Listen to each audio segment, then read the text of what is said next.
దానికి సీక్వెల్ అనిపించింది చదువుకున్నా. అంటే తల్లిదండ్రులు మంచాన పడ్డ తర్వాత శీర్షిక బోధి వృక్షం.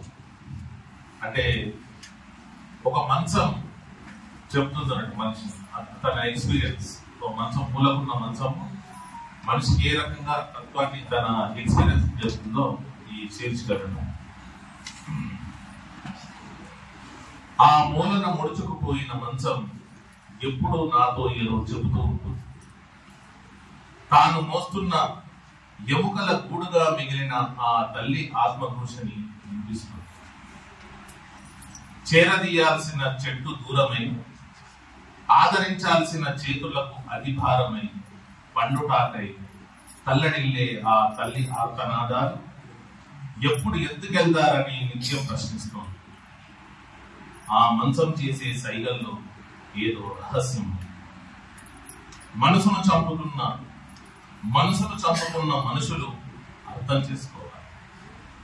మౌనంగా రోధిస్తున్న అమ్మ గుండెలోకి ఒక్కసారైనా ఉంది చూడాలి.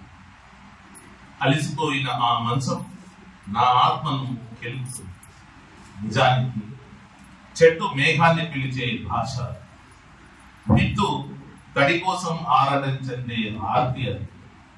అచేతనంగా ఉన్న ఆ దేహం నా దేహాలను తీర్చిదిద్దిన దేవాలయం. మంచం విప్పిన ఆ మర్మం నన్ను సూదిలా గుచ్చుకుంటుంది. జీవన పోరాటాల పొరల్లో నలిగిపోయిన నాకు కర్తవ్యం బోధ చేస్తుంది. నాలో కొత్త దీపం వెలుగుతుంది. నాలో మనిషి పొరలు మెల్లమెల్లగా విచ్చుకున్నాయి. ఆ మంచం నాకిప్పుడు మరో బోధి వృక్షం. నేనిప్పుడు మనిషి నుండి మరో పూజారి అవుతాను.